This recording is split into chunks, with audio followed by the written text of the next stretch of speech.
Hello everyone, I am Manisha. Welcome to Upward Study.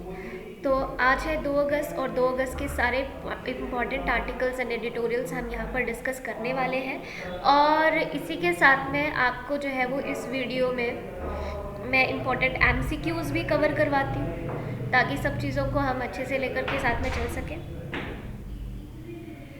तो ये सब चीज़ें जो है वो साथ में रहती हैं। चलिए स्टार्ट करते हैं आज का डिस्कशन एक मोटिवेशनल कोट के साथ में। तो आज का हमारा जो कोट है वो है, success is not final, failure is not fatal, it is the courage to continue that counts. Basically देखिए क्या होता है कि आप एक बार मान लीजिए फेल हो जाते हैं, तो वो फेल आप तब तक है जब तक कि आप हार मान नहीं लेते।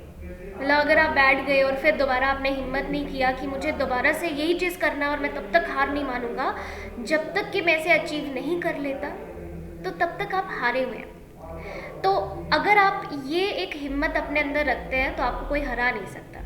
तो जो करेज है उस चीज़ को कंटिन्यू करने का, वही एंड तक हमारे साथ में रहता है। तो ये था हमारा आज का कोट।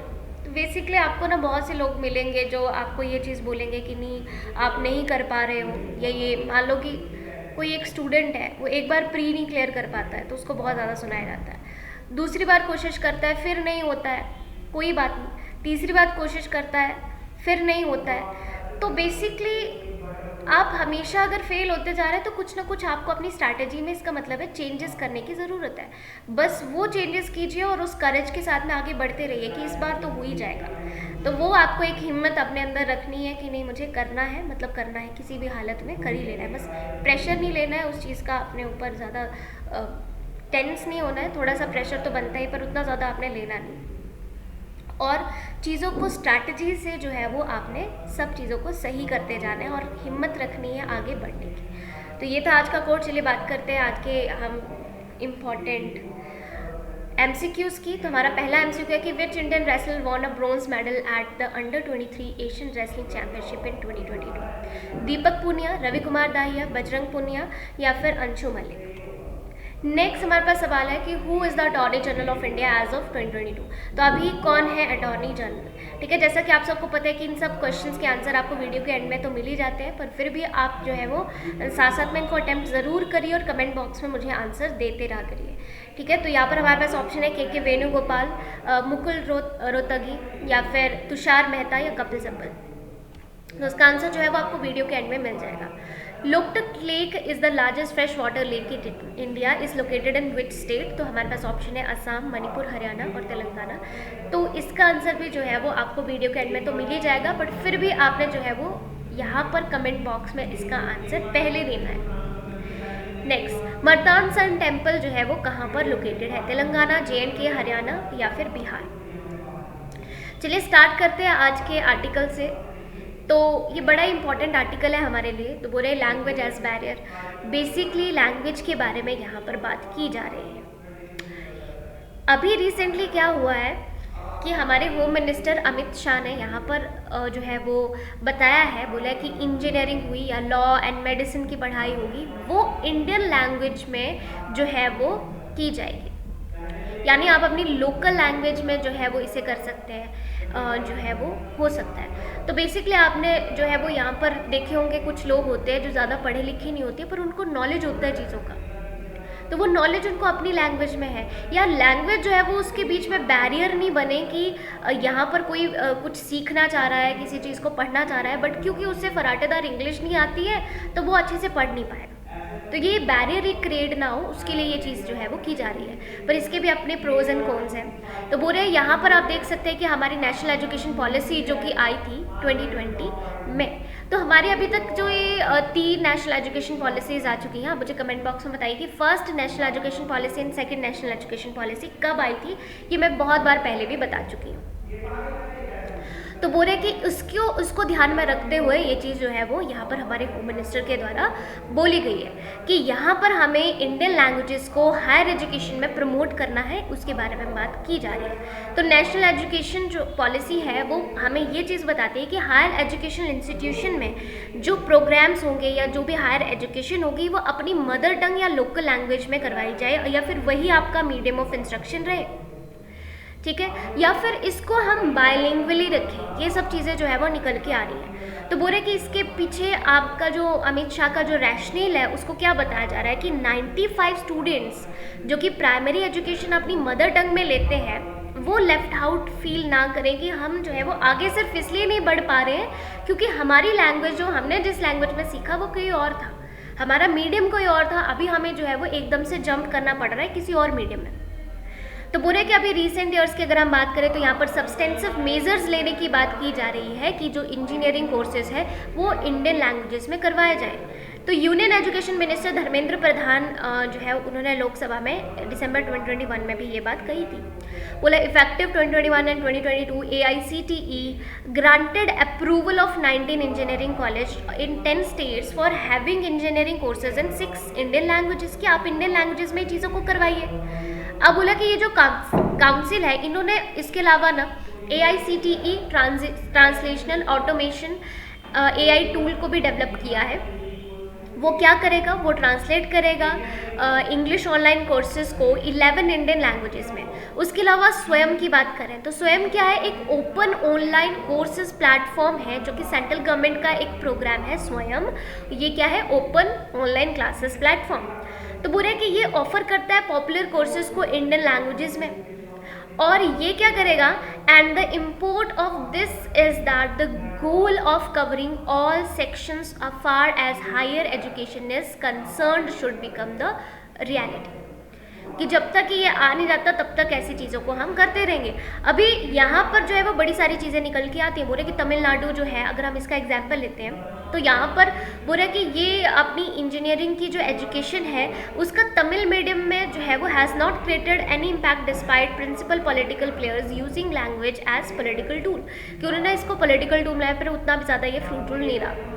तो बोला कि the field of law before the subject taught in the Indian language, the central government should try to impress upon the judiciary to allow the use Indian language proceedings. अब बेसिकली बोल रहे हैं कि नहीं, अगर हम लॉ फील्ड की बात करते हैं तो एक जज है, मान लीजिए इस जज ने क्या किया है, हम मान लेते हैं कि इस जज ने जो है वो अपनी किसी पर्टिकुलर लोकल लैंग्वेज में जो है वो अपनी पढ़ाई पूरी की है, पर इसकी प्रोसीडिंग्स का फ़ायदा क्या, क्योंकि ये कोर्ट में जो है वो जहाँ पर इसकी पोस्टिंग हुई वहाँ पर जो है वो उस लैंग्वेज में जो है वो कोई समझता नहीं है लोग, तो यहाँ पर जो है वो कहीं ना कहीं ये बैरियर क्रिएट कर देगी लैंग्वेज। तो उसके जो है वो कॉन्स के बारे में बताया जा रहा है। देखो प्रोज तो हमने देखे कि नहीं, बच्चों को लेफ्ट आउट फील नहीं हो और वो सब चीज़ों को लेकर के चले, पर अगर हम पूरा एक कोर्ट की बात कर रहे हैं तो वहाँ पर हम सब चीज़ों को देखते हुए ये बोल सकते हैं कि हमें यूनिफॉर्म लैंग्वेज को ही चूज़ करना होता है, जैसे हम इंग्लिश को चूज़ करते हैं क्योंकि यूनिफॉर्म लैंग्वेज है, सब जगह चलती है। तो ऐसी लैंग्वेज जो सब समझते हैं, ऐसी लैंग्वेज को हमें लेकर के चलना होता है। बोला कि while there is no need for haste in making educational materials available in Indian languages, जो अप्रोच है उसको जो है वो डिस्कस किया जाएगा पॉलिसी मेकर्स और एजुकेशनलिस्ट के द्वारा विदाउट पॉलिटिकल प्रेशर और इंटरफेरेंस के बिना ही उसको सब चीज़ों को देखा जाएगा। तो यहाँ पर बोला जा रहा है कि जो इंग्लिश है वहाँ पर वेरेबर डिज़ायरेबल, वहाँ पर तो उसको हम ऑब्वियस है कि रखेंगे ही रखेंगे, should be retained, but no aversion should be on the ground that the foreign language, कि आप जर्मन सीख रहे हैं या आप फ्रेंच सीख रहे हैं तो उसको जो है वो ज़्यादा नहीं दिखाया जाएगा। बोले it should not be out of place to highlight issue about standards of quality and teaching the Indian language in the school, be it Gujarati, Hindi और तमिल या कुछ भी हम यहाँ पर लेकर के चल रहे हैं, तो public examination in language papers जो है वो होना चाहिए। तो वो सब चीज़ों के ऊपर बात कर रहे हैं। अभी हम एक चीज़ समझते हैं कि अगर आप देखें कि नॉर्थ इंडिया में जो है ना, नॉर्थ इंडिया में हम क्या कौन कौन सी लैंग्वेज सीखते हैं, इंग्लिश सीखते हैं या हिंदी सीखते हैं, या फिर नॉर्मली संस्कृत सिखाई जाती है, कुछ जगहों पर मराठी सिखाई जाती है, मतलब अकॉर्डिंगली लैंग्वेजेस को सिखाया जाता है। साउथ इंडिया में वो अपनी लैंग्वेजेस को सीखते हैं और हम ज़्यादा अपनी लैंग्वेजेस को तवज्जो देते हैं। तो उसके ऊपर ये पूरा का पूरा मुद्दा है, बहुत समय से ये चलता आ रहा है। जैसे आपकी नेशनल एजुकेशन पॉलिसी 2020 की निकल के आई थी, उसके बाद से ये मुद्दा जो है वो बहुत ज़्यादा न्यूज़ में रहा था कि साउथ इंडियन जो स्टेट्स थी वो बहुत ज़्यादा प्रोटेस्ट करने लगी कि आप हिंदी को हमारे ऊपर अपोज नहीं कर सकते हैं, एकदम से इम्पोज नहीं कर सकते, सॉरी। तो उस सब चीज़ के ऊपर जो है वो बात निकल के आ रही थी, वही सब चीज़ें हैं ये। तो अभी दोबारा से ये मुद्दा जो है वो आ गया है, तो इसके पेपर में आने के चांसेस बहुत हैं। तो इसके रिगार्डिंग जो स्टैटिक हमारा पोर्शन है उसको मैं आपको बता देती हूँ, ठीक है। तो यहाँ पर बोला कि हमारी जो 8th शेड्यूल है इंडियन कॉन्स्टिट्यूशन का, उस शेड्यूल में हमारी कितनी 22 शेड्यूल लैंग्वेजेस जो है वो रखी हुई हैं, ठीक है। तो बोला कि ऑफिशियल लैंग्वेजेस ऑफ इंडिया जो है उसकी लिस्ट जो है वो हमें इसमें देखने को मिलेगी। तो आपको यहाँ पर देखने को मिलेगा part 17 of the Indian constitution, जो कि डील करता है ऑफिशियल लैंग्वेजेस से, जो कि कितने आर्टिकल्स इसमें कवर होते हैं, तो 343 से लेकर के 351 तक आर्टिकल इसमें रहते हैं। और ये 8th शेड्यूल में रखे गए हैं। जो आर्टिकल 344 है एंड आर्टिकल 344(1), ये क्या हमें प्रोवाइड करवाता है कि constitution of a commission by the president on expiration of 5 years from the commencement of the constitution. मतलब क्या करना है, हमें एक कमीशन बनाना है, ठीक है, जो 5 साल तक रहेगा। और कौन यहाँ पर इसको अपॉइंट करेगा, प्रेसिडेंट इसको अपॉइंट करेगा। नेक्स्ट बोला आर्टिकल 351 क्या बोलता है, ये बोलता है कि स्प्रेड ऑफ हिंदी लैंग्वेज हमें करना होगा to develop it so that it may be serve the medium of expression for all the elements of the composite culture of India. Basically जब ब्रिटिशर्स यहाँ से गए, तो जब उन्होंने देश को छोड़ा, तो यहाँ पर जो है वो हमारे पास में इंग्लिश एक ऐसी लैंग्वेज बन चुकी थी जिसको कि पूरा इंडिया समझता था। और दूसरी तरफ थी हिंदी। हिंदी को जो है वो हमने नेशनल लैंग्वेज नहीं माना। ये नेशनल लैंग्वेज नहीं है, बहुत से बच्चों को ये कन्फ्यूजन होती है, मैं बता दूं ये नेशनल लैंग्वेज नहीं है। तो फिर ये कौन सी लैंग्वेज है, ये है हमारी ऑफिशियल लैंग्वेज, ठीक, ऑफिशियल लैंग्वेज है हिंदी। तो ऑफिशियल लैंग्वेज की हम बात कर रहे हैं, तो यहाँ पर इसे हमने ऑफिशियल लैंग्वेज माना और बोला कि इसका हमें स्प्रेड करना है। कुछ सालों तक हमने मान लिया कि नहीं, इंग्लिश और हिंदी हम बायलिंगुअल रहेंगे, सब चीज़ों में जो कार्यकारी भाषा होगी वो हमारी बायलिंगुअल रहेगी, इंग्लिश में भी देखने को मिलेगी, हिंदी में भी देखने को मिलेगी। आपने देखा होगा जो आपका पेपर भी होता है, इनफैक्ट वो भी 2 लैंग्वेजेस में होता है, एक हिंदी में और एक इंग्लिश में होता है। तो हमने बायलिंगुअल रहने का यहाँ पर डिसीजन लिया, पर बोला कि हमें साथ साथ में हिंदी को जो है वो स्प्रेड करना है ताकि पूरे इसमें मीडियम ऑफ एक्सप्रेशन जो है वो हिंदी बन सके, ठीक। तो यहाँ पर कोई फिक्स क्राइटेरिया इसके लिए जो है वो नहीं रखा गया था 8th शेड्यूल में। अब ऑफिशियल लैंग्वेजेस की बात करें तो कौन कौन सी हमारी 22 जो है वो यहाँ पर 8th शेड्यूल में रखी गई शेड्यूल लैंग्वेजेस हैं। तो असमी, बंगाली, गुजराती, हिंदी, कन्नड़, कश्मीरी, कोंकणी, मलयालम है, मणिपुरी, मराठी, नेपाली, उड़िया, पंजाबी, संस्कृत, सिंधी, तमिल, तेलुगु, उर्दू, बोडो, संथाली, मैथिली और डोगरी। बेसिकली पहले यहाँ पर 22 लैंग्वेजेस को नहीं माना गया था शेड्यूल लैंग्वेजेस, पहले हम सिर्फ 14 को मानते थे। उसके बाद में 1967 में हमने 21st अमेंडमेंट करके सिंधी को ऐड कर लिया। ये याद रखना है अपना डेटा, क्योंकि बहुत ज़्यादा न्यूज़ में रहा है, तो पेपर में आने के बड़े ज़्यादा चांसेस हैं। तो यहाँ पर क्या बोला, कोंकणी, मणिपुरी और नेपाली, ठीक है। तो मैं आपको याद करवा देती हूँ, KMN को कब ऐड किया हमने, 71st कॉन्स्टिट्यूशनल अमेंडमेंट से 1992 में। तो 67 में देखिए, 1967 में हमने सिंधी को ऐड किया है, 1968 में हमारी पहली नेशनल एजुकेशन पॉलिसी आ गई थी, ऐसे याद कर लेंगे आप इसको। बोडो, डोगरी, मैथिली और संथाली को हमने 2003 में ऐड किया 92nd अमेंडमेंट करके। तो 1992 में 71st अमेंडमेंट होती है, 2003 में 92nd अमेंडमेंट होती है, और जो कि फोर्स में कब आती है, 2004 में आ जाती है। तो ये आपने याद रखना है। तो BDMS मीन्स बोडो, डोगरी, मैथिली और संथाली, ठीक है। तो ये आपको याद रखना है। तो इनको भी हमने जो है वो यहाँ पर ऑफिशियल लैंग्वेजेस में यानी रखा हुआ है, इनको भी जो हमारी 22 शेड्यूल लैंग्वेज है उनमें रखा है। अब उसके अलावा हमारे यहाँ पर सांस्कृतिक भाषाएं भी हैं, यानी कि क्लासिकल लैंग्वेजेस भी हैं। तो करंटली हमारे पास 6 क्लासिकल लैंग्वेजेस हैं।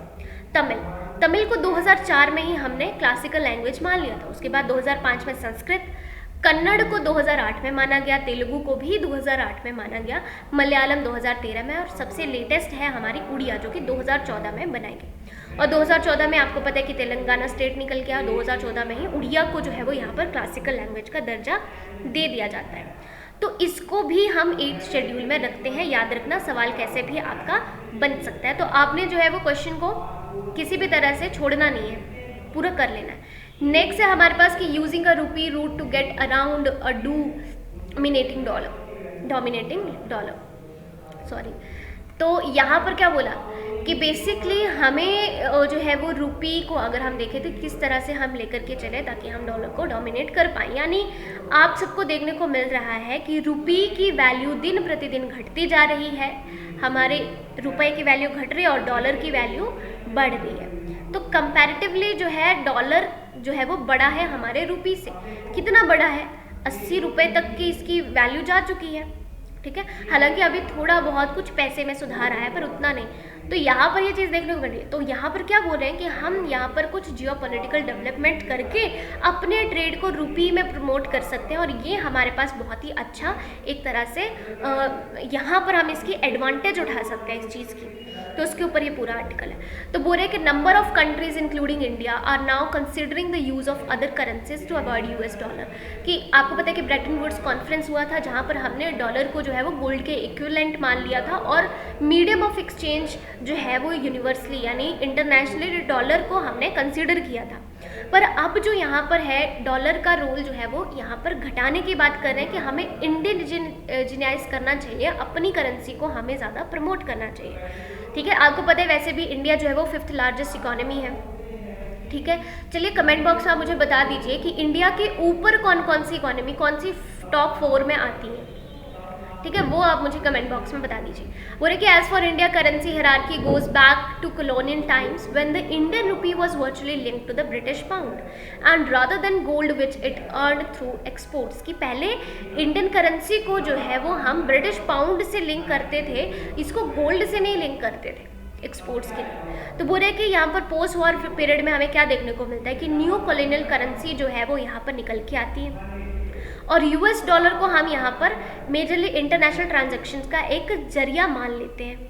अभी करंटली क्या हो रहा है कि रशिया यूक्रेन वॉर जो चल रहा है तो उसके सामने जो है वो रशिया के ऊपर बहुत से सैंक्शंस लगाए गए हैं, वो सब चीज़ें निकल के आ रही हैं। तो उसके चलते यहाँ पर प्रेजेंट सिनेरियो में क्या चीज़ें हो रही है, तो रीसेंट टाइम्स में जो इंडिया है वो यहाँ पर बहुत ज़्यादा इंटरेस्ट ले रहा है कि रुपी को यूज़ किया जाए इंटरनेशनल ट्रेड्स के लिए, या अपनी जो रशिया के साथ में जो भी पेमेंट्स हो रही हैं उस पर हम इंडियन रुपी का यूज़ करें, डॉलर का नहीं। तो बोला कि earlier the annexation of Crimea in 2014 में भी यही सब हमें देखने को मिला था कि सिमिलर सैंक्शन जो है वो रशिया के ऊपर लगा दिए गए थे। तो यूएसए का जो है वो भरोसा नहीं, वो कभी भी सैंक्शंस वगैरह लगा देता है, तो उसके चलते ये सब मुद्दे निकल के आ रहे हैं। तो बोले कि जो सेटलिंग पेमेंट्स हैं रशिया और इंडिया के बीच में specially for mineral fuels and imports and as well as S-400 हो गया या आपका ट्रम्फेयर डिफेंस सिस्टम हो गया, वो जो है वो चलता रहे और यहाँ पर रुपी पेमेंट्स के द्वारा ही ये सब चीज़ें होती रही। तो बोला कि by using the vostro accounts maintained by Russian banks in India, ठीक है। तो वोस्ट्रो अकाउंट्स जो है वो इंडिया में रशियन बैंक्स जो है वो उसको मेंटेन करता है and the reserve of India recently taken proactive stands have rupee settlement of trade. कि यहाँ पर रुपी सेटलमेंट ही हम यहाँ पर कर दें ट्रेड के लिए, वो सब चीज़ें निकल के आ रही है, ठीक है। वोस्ट्रो अकाउंट क्या है, जो कि रशिया जो है वो इंडिया में मेंटेन करेगा, अपना कुछ रिजर्व यहाँ पर रखेगा, मतलब एक तरह से, ठीक है। तो बोले कि while options for invoicing rupees were already legal in terms of regulation 7(1) of the foreign exchange management deposit regulation of 2016। यहाँ पर बोला जा रहा है कि रुपी की इनवॉइस जो है वो पहले से लीगल है, तो करंट सर्कुलेशन या जो है उसको हम यहाँ पर कर सकते हैं, उनको ऑपरेशनलाइज कर सकते हैं। Special vostro accounts Russian bank के साथ में हम खोल सकते हैं जो प्रमोट करेंगे और यहाँ पर और भी ज़्यादा अच्छे से हमारी करेंसी जो है वो एक इंटरनेशनल करेंसी की तरह हम उसे पेश कर सकते हैं। तो इसके लिए हमारे पास यहाँ पर एडवांटेजेस क्या क्या आएंगे, देखिए बहुत से एडवांटेजेस होंगे इसके, या जैसे कि बोला कि इंडिया भी क्या कर रहा है कि यहाँ पर ये जो भी अरेंजमेंट हो रही है इंक्लूडिंग जो avoidance of transaction in the highly price dollar which has an exchange value of 80 rupees. आप देख सकते हो ना कि कितना 80 के बराबर हमारा यहाँ पर पहुँच गया, तो उसका इंडियन इकोनॉमी के ऊपर बहुत बुरा प्रभाव पड़ रहा है। हमारे यहाँ पर इन्फ्लेशन राइज हो रही है, हमारा जो कैपिटल फ्लाइट हो रहा है यानी कि aggravated by the interest rate hikes और वो सब चीज़ें हमें देखने को मिल रही है, ठीक है। तो वो यहीं पर नहीं, यूरोपियन यूनियन में भी ऐसी चीज़ें हमें देखने को मिल रही है। तो drop in foreign exchange reserves हमें देखने को मिल रहे हैं, तो $70 बिलियन तक रह गए 2021 में हमारे थे, तो वो सब चीज़ें निकलने को आ रही हैं। तो बोला कि buying oil with a depreciated rouble and at discounts is not only cost saving but also saves transport time with the use of multi modal routes and modelling using land, sea and air routes, की किसी भी तरह से अगर हम oil वगैरह भी लेते हैं डेप्रिशिएटेड रूबल से या रुपी से हम यहाँ पर ट्रांजेक्शन करते हैं, तो वो हमारे लिए फ़ायदेमंद ही रहेगा। अब हो रहा है कि उसके साथ में India is looking forward to trade expansion and sanctions affected Russia leading with recession and deindustrialisation there and as mentioned in Alexei Yusupov in the IPS journal on July 20, the impact of sanction on Russia की कितना यहाँ पर पड़ सकता है, और L shape stagnation हमें यहाँ पर GDP में देखने को मिल सकता है। 10 to 15% तक का डिक्लाइन डायरेक्ट, मतलब इस शेप में एल शेप में डिक्लाइन, देखिए आप समझ सकते हैं कि कितना प्रभाव ये चीज़ डाल सकता है रशियन इकोनॉमी के ऊपर। तो यहाँ पर हम जो है वो रशिया के कहीं ना कहीं उसके साथ में ट्रेड को बढ़ाने की बात कर रहे हैं। तो बोले कि यहाँ पर जो डी इंडस्ट्रियलाइजेशन की बात कर रहे हैं, अनएम्प्लॉयमेंट की बात कर रहे हैं, तो वो बहुत ज़्यादा यहाँ पर बढ़ रहा है, तो वो डिक्लाइन हो जाएगा एकदम से, ठीक है। प्रोडक्शन ऑफ स्टील, वुड या ऑटोमोबाइल्स की बात करें तो with India having a trade deficit with Russia, हमारा यहाँ पर ट्रेड डेफिसिट जो है वो चलता है, तो which has been around 3.52 billion on average and last 2 financial years. तो इंडिया के पास में अपॉर्चुनिटी है कि वो रशिया के साथ में वॉस्ट्रो अकाउंट्स के द्वारा जो है वो चीज़ों को सही कर सके, तो वो सब चीज़ें निकल के आती हैं। तो यहाँ पर इसमें सिर्फ परचेज सिर्फ फार्मास्यूटिकल प्रोडक्ट्स का ही नहीं होगा, बल्कि इलेक्ट्रिकल मशीनरी का भी होगा, सब चीज़ों का होगा जो हम अभी तक रशिया में जो है वो एक्सपोर्ट नहीं करते हैं, उन सब चीज़ों को भी हम यहाँ पर एक्सपोर्ट कर पाएंगे। तो हमारा एक्सपोर्ट बढ़ेगा तो वो हमारे लिए फ़ायदेमंद है, हमारी कंट्री की इकोनॉमी के लिए फ़ायदेमंद है। पर इसके बीच में कुछ हर्डल्स भी हैं, चलिए इन हर्डल्स पर बात कर लेते हैं। तो कुछ प्रॉब्लम्स यहाँ पर निकल के आ रही हैं इसको इम्प्लीमेंट करने के लिए, कि हम अवॉइड कैसे करें डॉलर ट्रांजेक्शन्स को। बोला apart from issue that concern and agreed exchange rate with rupee and rouble, तो रूपी और रूबल में जो हम एक्सचेंज रेट की बात करते हैं, तो 2 वॉलेटाइल करेंसीज जो हैं यहाँ पर, and there is also the question of willingness of private parties कि वो इसमें काम करना चाहेंगे कि नहीं करना चाहेंगे, तो वो सब चीज़ों को भी हमें देखने को मिलेगा।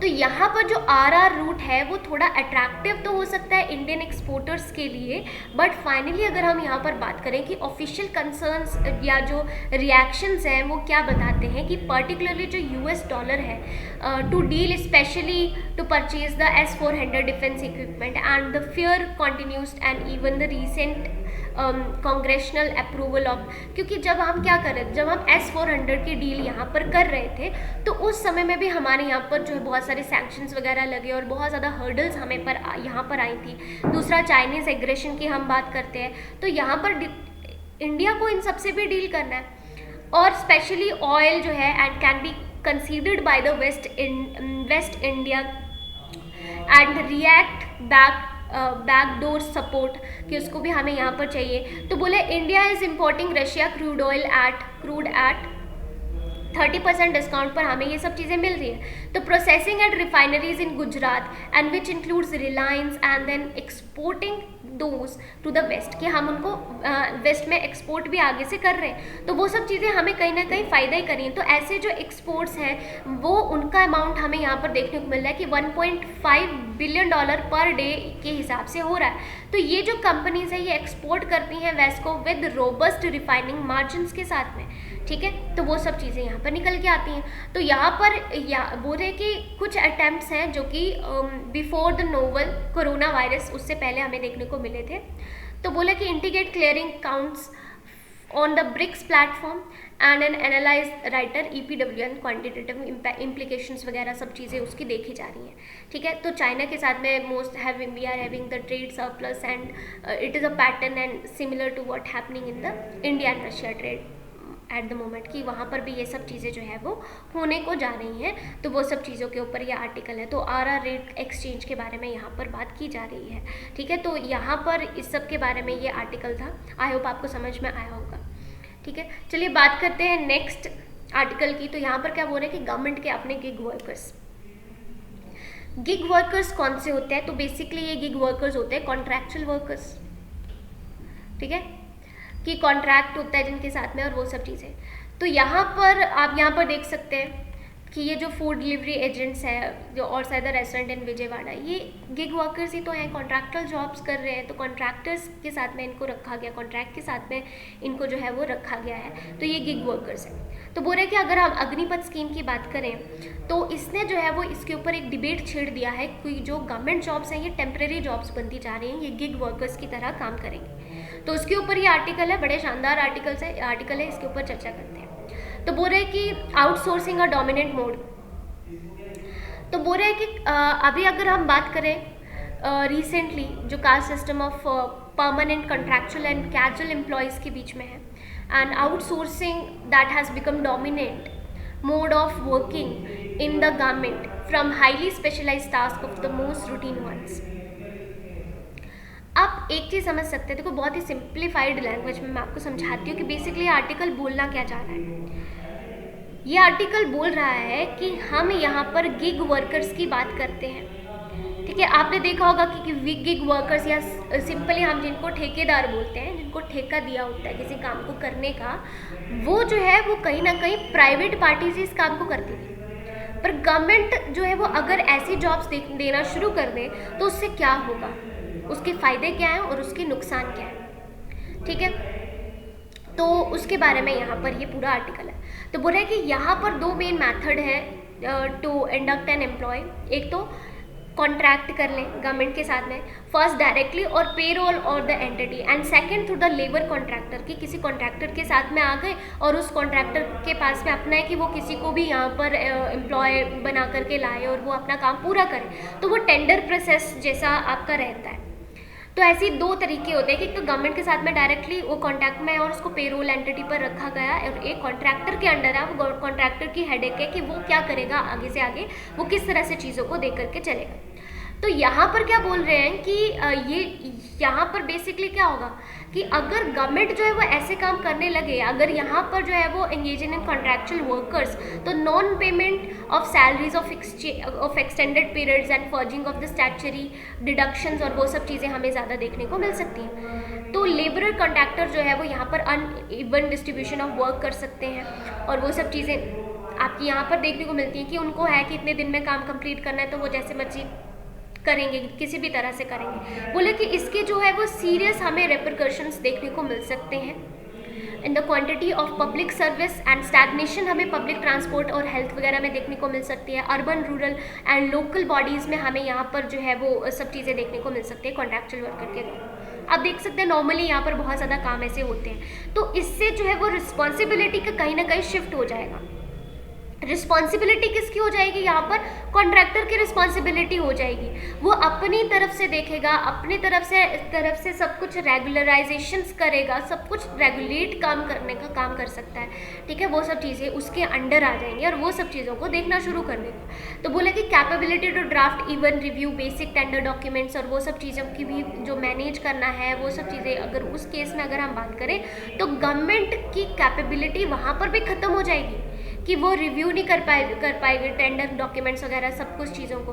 Consequently there is an endless chain of delegating the task to so much that at any time there are more people to get things done than those who could actually do things, की ऐसी चीज़ें यहाँ पर होना शुरू हो जाएंगी कि एंडलेस चेन ऐसी जो है वो डेलीगेटिंग टास्क की जो है वो चल पड़ेगी, जहाँ पर ज़्यादा लोग जो है वो ऐसी चीज़ों को करने को लग पड़ेंगे। तो बोला कि what are solution, then solution क्या उस चीज़ का, तो बोला we float another tender to appoint experts to consultants who would do thing for us, कि हम यहाँ पर फिर से एक और टेंडर करेंगे, एक्सपर्ट्स का जो कंसल्ट करेंगे, चीज़ों को लेकर के आएंगे और वो सब चीज़ें जो है वो चलती रहेंगी। तो उसके बारे में यहाँ पर बोल रहे हैं। तो बोल रहे हैं कि अगर हम एग्जाम्पल देखें तो बोल रहे हैं कि रीसेंट स्ट्राइक जो महाराष्ट्र स्टेट में रोड ट्रांसपोर्ट कॉरपोरेशन के द्वारा देखने को मिली है, महाराष्ट्र औरंगाबाद सिटी में bus service and operated the joint venture from former and had to be suspended due to non availability of drivers,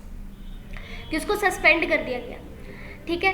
तो बेसिकली उसको आउटसोर्स करने के बजाय उसको ये सब चीज़ें देखने को मिली। तो यहाँ पर क्या हो रहा है कि जब चाहा तब किया और जब चाहा कॉन्ट्रैक्ट को नलिफाई कर दिया। तो ऐसी चीज़ें जो है वो बहुत ज़्यादा देखने को मिलेंगी। तो बोले कि ministry of housing and urban affairs and the learning internship program, जिसको हम ट्यूलिप बोलते हैं, which enables city authorities to directly engage a young workforce to fix term and is another example of the step in the right direction।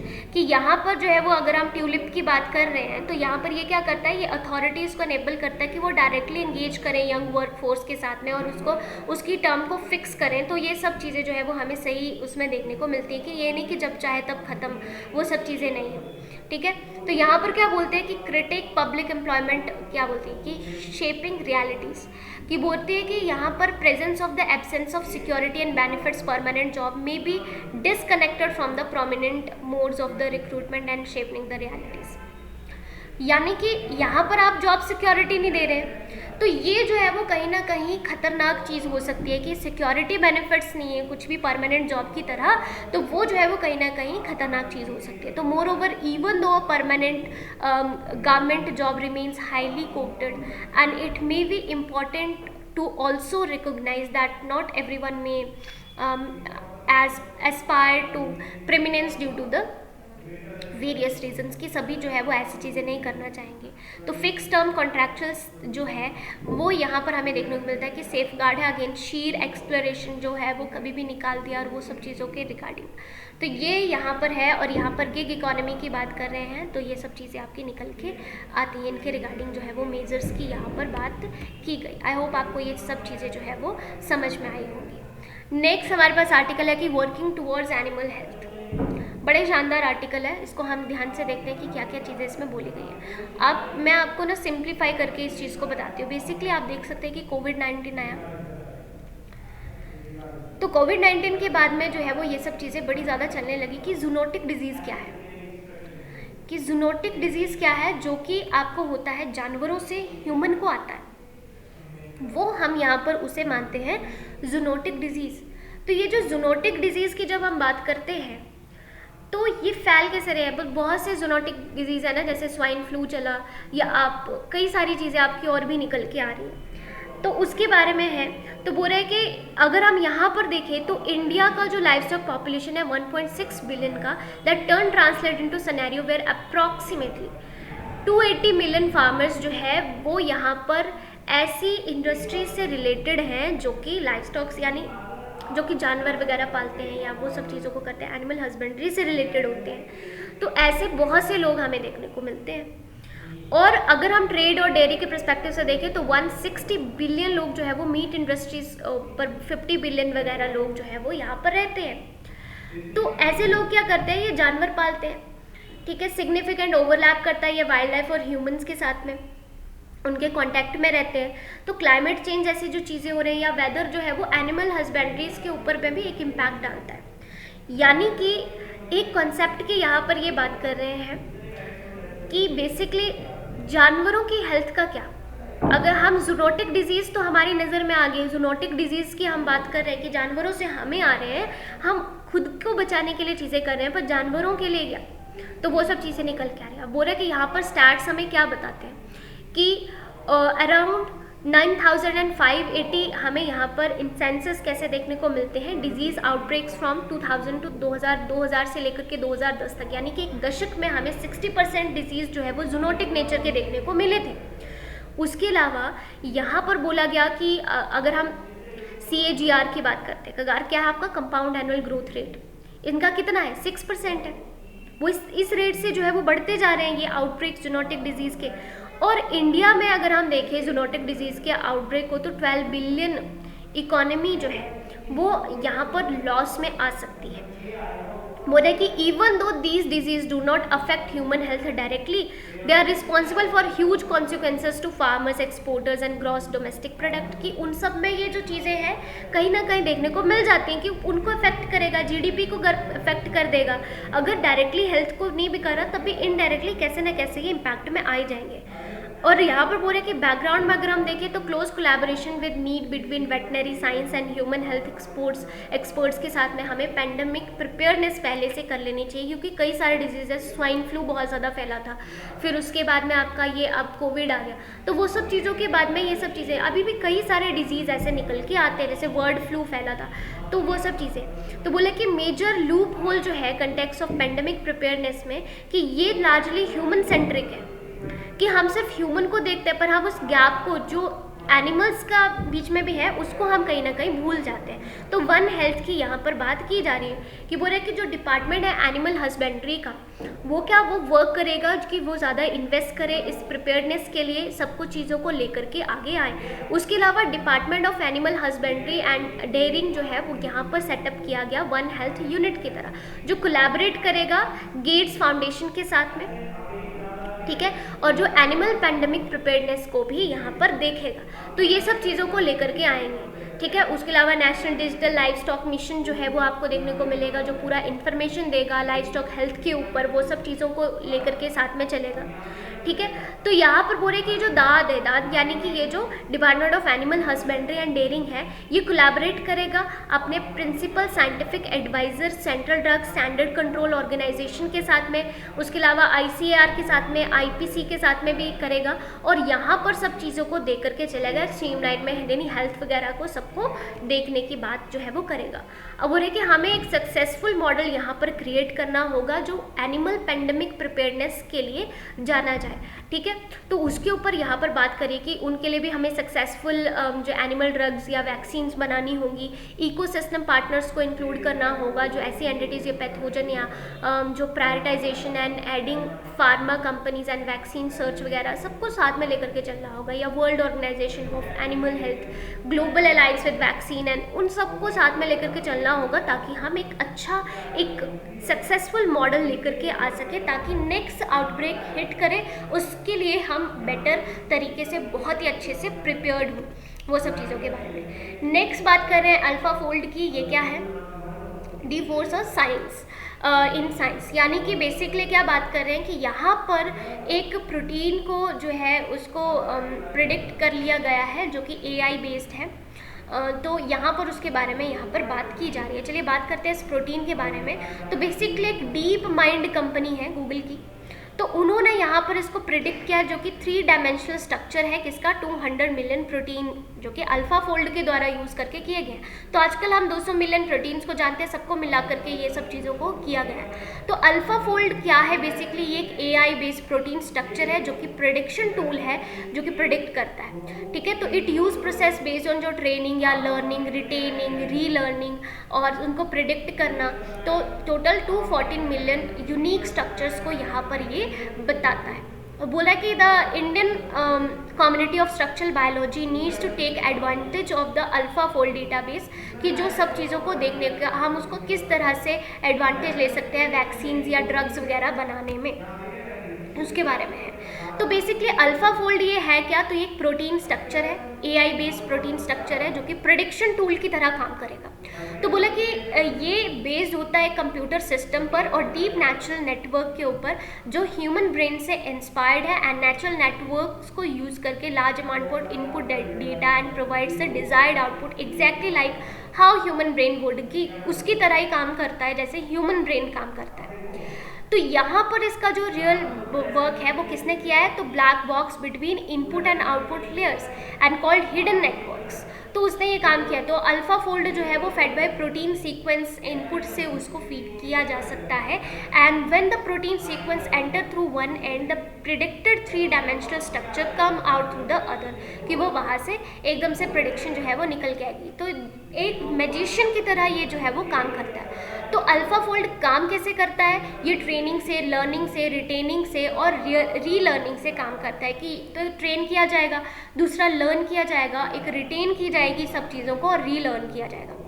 तो बोला कि first step available the structure of 1,70,000 proteins and protein data bank to train computer model, कि उसको train किया, फिर उसके बाद में उसको जो है वो ट्रेनिंग से लर्न करने की प्रोसेस में डाल दिया जाएगा, एंड उसके बाद में उसको जो है वो हाई एक्यूरेसी प्रेडिक्शंस वगैरह वो सब चीज़ों को करने लग पड़ेगा।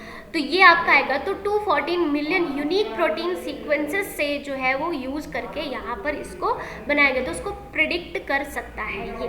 तो बोल रहे हैं कि what are implication for the development, implications क्या रहेंगे इसकी। तो बोल रहे हैं कि the protein are the business ends of biology, कि बायोलॉजी में यही सब चीज़ें आपकी मेन रहती हैं।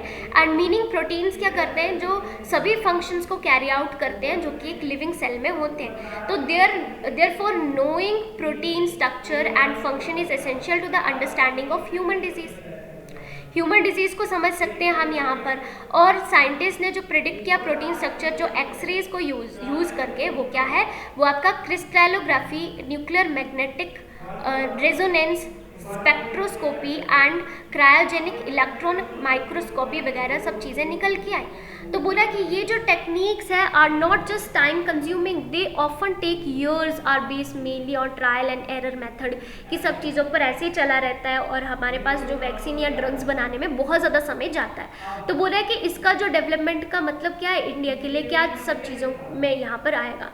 तो बोले कि GN रामचंद्रन जो है उन्होंने प्रोटीन स्ट्रक्चर्स को देखा, and India is no stranger to the field of the produce some fine structural biologist and the Indian community structural biology is strong skilled, कि बहुत ही अच्छे से सब चीज़ों को लेकर के चलता है। तो इससे हम बहुत ही अच्छी वैक्सीन्स और ड्रग्स वगैरह बना सकते हैं, यानी कि यहाँ पर हम जो ट्रायल्स एंड एरर मेथड करते थे पहले, उसके बिना ही हम सब चीज़ों को बहुत अच्छे से लेकर के चल सकते हैं। तो बोले कि यहाँ पर जो एक्यूरेट स्ट्रक्चर कोविड-19 वायरस प्रोटीन का है इन डेज रादर देन ईयर्स, कि कुछ ही दिनों में जो है वो इसको अंडरस्टैंड कर लिया गया, एंड इसमें स्पीड अप हो जाएगी सब कुछ चीज़ों की इम्प्लीमेंटेशन, और वो सब चीज़ों में ये बहुत ज़्यादा फ़ायदा हमारा करने वाला है। और पहले भी ये बहुत से साइंटिस्ट को जो है वो वैक्सीन्स और ड्रग्स बनाने में हेल्प कर चुका है, और आगे भी ये जो है वो करता रहेगा। तो ये जो है आपका one of its kind tool है जो प्रिडिक्ट करता है प्रोटीन्स को। तो यहाँ पर क्या बोल रहा है कि ये tour de force in structural biology like other method AlphaFold is neither flawless not the only. तो इसके अलावा भी और जो है वो हमें देखने को मिल सकते हैं टूल्स, जो कि यहाँ पर क्या करते हैं, प्रोटीन स्ट्रक्चर को प्रिडिक्ट करने का काम कर सकते हैं। जैसे रोटेटी फोल्ड है, तो बोला क्या, डेवलप्ड बाय डेविड बेकर, एक यूनिवर्सिटी वॉशिंगटन में ये है। तो बोला कि एक दूसरा टूल है जो कि सेम ऐसा ही कुछ काम करता है, ठीक है। तो वैसी चीज़ें आपकी और भी हैं, कि ये इकलौता नहीं है, तो वो सब चीज़ें आपके निकल के आती है। नेक्स्ट आर्टिकल है हमारा the dwindling fighter strength of IAF यानी इंडियन एयरफोर्स। तो यहाँ पर बोल रहे हैं कि इंडियन एयरफोर्स और भी फाइटर एयरक्राफ्ट्स को इंक्रीज करने की बात कर रही है। तो यहाँ पर आप देख सकते हो कि बेसिकली रिसेंटली क्या हुआ था, लास्ट थर्सडे को राजस्थान में जो है वो MiG-21 जो है ट्रेनर जेट, वो यहाँ पर क्रैश हो गया था, जिसमें कि हमें यहाँ पर पायलट की तो डेथ देखने को मिली, बट ऑन बोर्ड जो थे उनकी भी डेथ देखने को मिली थी। तो उसके बाद में अब यहाँ पर क्या बात की जा रही है कि हम और भी ज़्यादा फाइटर जेट्स को या फाइटर एयरक्राफ्ट्स को यहाँ पर इंक्लूड करने की बात जो है वो की जा रही है। तो आप देख सकते हैं कि फाइटर स्ट्रेंथ की अगर हम बात करें कि there are 42 sanction squadrons in the IAF currently and there are 32 fighter squadrons. तो आप देख सकते हैं कि क्या क्या हमारे पास कितने, जैसे हमारे पास Su-30 MKI 12 है, जगुआर हमारे पास 6 है, MiG-21 4 है, मिराज 2003 है, MiG-29 UPG 3 है, LCA हमारे पास 2 है, राफेल हमारे पास 2 है। तो ये निकल के आते हैं। तो अभी हमारे पास हमें ये कैपेसिटी बढ़ाने की यहाँ पर बात की जा रही है। तो बेसिकली बोला कि MiG-21 जेट्स का स्टेटस है क्या। तो अगर हम इसको देखें तो 1960s में हमने इसको जो है वो इंड्यूस किया था अपनी आर्मी में, सॉरी एयरफोर्स में। तो बोला कि इसके जो है वो मोर देन 800 वेरिएंट्स या सुपरसोनिक फाइटर्स को यहाँ पर इंडक्ट किया गया था, सर्विस में लाया गया था, and remaining the front line fighter jet in the force of a long time, और यहाँ पर ये रहे। एंड ड्यूरिंग द पीरियड, तो यहाँ पर देखने वाला कि 400 एक्सीडेंट्स यहाँ पर हो चुके हैं जेट्स में, एंड वो क्लेम कर चुके हैं 200 लाइफ को, ठीक है। तो करंटली यहाँ पर 4 MiG यहाँ पर 21 स्क्वाड्रन्स हमारे पास बचे हुए हैं, and consisting of the upgraded vision variant. तो यहाँ पर आपके इनका अपग्रेडेड विजन वेरिएंट भी हमारे पास है। तो बोले कि 4 स्क्वाड्रन्स जो है MiG-21 एयरक्राफ्ट जो हमारे पास है और इंडियन एयरफोर्स के पास में, inform the parliamentary standing committee to defend a report table that much, ठीक है। तो यहाँ पर बोला कि जो टेक्निकलिटीज़ हैं यहाँ पर अगर हम उनको देखें तो we can't keep them extravagation for a day, and we वो कीप देम ईदर। तो यहाँ पर ये सब चीज़ें बोली जा रही है कि हम उनको रख नहीं सकते और हम रखेंगे भी नहीं। तो विशन एयरक्राफ्ट जो रिमेनिंग है which are upgraded but still old, अभी भी अपग्रेड तो किया पर फिर भी ये बहुत ज़्यादा पुराने हैं। और यहाँ पर हमें देखने को मिल सकता है कि ये जो है वो इंडियन एयरफोर्स ने कमेटी को, पार्लियामेंट्री कमेटी को, स्टैंडिंग कमेटी को ये सब चीज़ें जो है वो बताई है। तो बोला कि अगर हम और ज़्यादा डिले करते रहे तो यहाँ पर फिर जो है वो और ज़्यादा चीज़ें खराब हो सकती हैं। Last 4 MiG-21 Bison squadrons in service में अभी हमें देखने को मिलते हैं और इनका जो है ये फेज हमें देखने को मिल रहा है। तो बोल रहा है कि what is the present fighter strength of IAF, Indian air force के पास में क्या स्ट्रेंथ है। तो ये सब चीज़ें मैं अभी आपको बता ही चुकी हूँ कि 42 हमारे पास टोटल फाइटर स्क्वाड्रन्स हैं। और उसके अलावा यहाँ पर हम बात करते हैं तो हमारे पास जो है वो जगुआर्स है, MiG-29 है, ठीक है, और वो सब चीज़ें हमें देखने को मिल रही है। बट फिर भी अभी तक भी हमारे पास उतनी ज़्यादा स्ट्रेंथ नहीं है और ये भी कुछ आउटडेटेड वर्जन्स हमें देखने को मिलते हैं। तो बोल रहे हैं कि इंडिजीनियस लाइट कम्बैट एयरक्राफ्ट या तेजस 2 स्क्वाड्रन राफेल हो गया हमारे पास, एंड फ्रांस से जो हमने लिए स्क्वाड्रन सेंट इनकी 32 है। तो ये जो है वो हमें देखने को मिलता है। तो जनवरी 2021 में इंडियन एयरफोर्स ने साइन किया था हिंदुस्तान एरोनॉटिक्स लिमिटेड के साथ में कि 83 हमें और भी ज़्यादा LCA Mk-1A जो है वो चाहिए, and it will start receiving the early in 2024 onwards की 2024 से ये लेना, इसको रिसीव करना शुरू कर देगा। Along the multi role fighter aircraft will help arrest draw down and Indian air force said. तो बोल रहे हैं कि large and even more capable LCA Mk-2 जो है 5th जनरेशन के एडवांस मीडियम कम्बैट एयरक्राफ्ट के हमें देखने को मिल सकते हैं, अंडर डेवलपमेंट अभी भी चल रहे हैं। बोला what is the road map to shore up the fighter strength, कि क्या यहाँ पर हमारे पास रोड मैप इसके लिए है। तो इसकी अगर हम बात करें तो इंडियन एयरफोर्स ने एक्नॉलेज किया है कि वो यहाँ पर अचीव करेंगे desire strength time being that they are doing the best they can, और वो उसको करने की बहुत ज़्यादा कोशिश कर रहे हैं। और उसी के साथ में ये यहाँ पर इंडिजीनियस एयरक्राफ्ट बनाने की भी बात कर रहे हैं, ठीक है। तो इंडिजीनियस बनाने का जो है वो देखिए बहुत ज़्यादा फ़ायदा होता है। एक तो कॉस्ट कम होते हैं, कॉस्ट इफेक्टिव होते हैं, ऊपर से हमारी ज्योग्राफी के हिसाब से बहुत ज़्यादा सही तरीके से काम करते हैं। बोले कि हाँ Su-30 and other fighter service in the offshore some of the shortfall in the interim, कि उनकी भी हमें यहाँ पर कमी देखने को मिलती है। अगर हम यहाँ पर देखें कि जो रशिया यूक्रेन की जो वॉर चली है उसके कारण से यहाँ पर ऑफिशियल्स का मानना है कि they are assessing the impact of the war and western sanctions, कि उसको हम वो सब चीज़ों को देख रहे हैं। तो यहाँ पर बोल रहे हैं कि इंटरेस्टिंग फैक्ट ये है कि we have ended up spending a large amount when we got funds last years and last year on revenue spares, कि हमने बहुत ज़्यादा स्पेंड जो है वो सब चीज़ें कर दी हैं। बोला कि यहाँ पर जो है वो सुखोई 30 जो है and other fighter grounds to are helpful when those spares start coming from the year onwards and will be able to actually some squadrons, जैसे इंडियन एयरफोर्स के रिप्रेजेंटेटिव ने ये सब चीज़ों को इन्फॉर्म किया है। यानी कुल मिलाकर के हमें जो है वो यहाँ पर अपनी स्ट्रेंथ को बढ़ाना है और उसको इंडिजिनाइज करने की बात कर रहे हैं। तो बोल रहे हैं कि अगर हम लास्ट 7 to 8 ईयर्स की बात करते हैं तो बहुत से स्टेप लिए गए कि हम यहाँ पर सर्विस एबिलिटी को बढ़ाएं और रशियन इक्विपमेंट्स को यूज़ में लाएं, या स्पेशली जो Su-30 MKI है उसको हम यहाँ पर कंटिन्यू करें और वो सब चीज़ों को या उसको हम यहाँ पर बढ़ाने की बात जो है वो करते आ रहे हैं। तो वो सब चीज़ों के बारे में ये आर्टिकल था। नेक्स्ट है कि जो मालदीव्स के प्राइम मिनिस्टर हैं प्रेसिडेंट हैं सोली, वो इंडिया में जो है वो यहाँ पर आ गए। इब्राहिम सोली की यहाँ पर ये मीट है, उसके बारे में ये आर्टिकल है। तो बेसिकली क्या है कि इंडिया और मालदीव्स के आपस में अच्छे रिलेशन है, पर फिर भी मालदीव्स में जो है वो यहाँ पर एंटी इंडिया इस समय चल रहा है, तो उसके बारे में आर्टिकल है।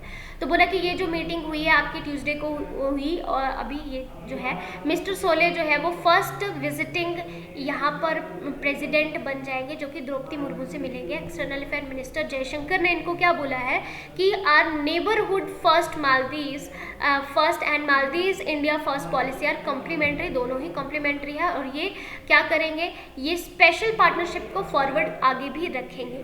बोला कि बोथ साइड जो है वो सेलिब्रेट करेंगे इस माइलस्टोन को, इस रिव्यू करेंगी एग्जिस्टिंग प्रोजेक्ट्स को जो भी चल रहे हैं and set new targets for stronger India and Maldives partnership, उसके लिए स्ट्रॉन्गर टाइज को लेकर के चलेंगे। ठीक है। तो ये तो प्रो इंडिया है, पर वहाँ पर एंटी इंडिया जो है वो सब चीज़ें चल रही हैं और उसके बारे में ये चीज़ बोल रहे हैं कि वो आपको पता है कि जैसे कि ग्रेटर माले कनेक्टिविटी प्रोजेक्ट के लिए जो है वो इंडिया ने यहाँ पर $400 मिलियन तक का लाइन ऑफ क्रेडिट इनको दिया है और उसके अलावा 100 मिलियन का एक ग्रांट दिया है। देखिए लाइन ऑफ क्रेडिट तो हुआ एक तरह से क्रेडिट देना यानी उधारी देना या लोन देना, और जो आपका ग्रांट होता है वो दे दिया, बस दे दिया, तो उसको मतलब ग्रांट एक तरह से दान होता है, तो वो हम वापस नहीं लेंगे। तो अलॉन्ग विद अदर प्रोजेक्ट्स तो इंडिया जो है वो 1.4 बिलियन असिस्टेंट जो है वो प्रोवाइड करवा रहा है, उसके बारे में चीज़ों को बताया जा रहा है।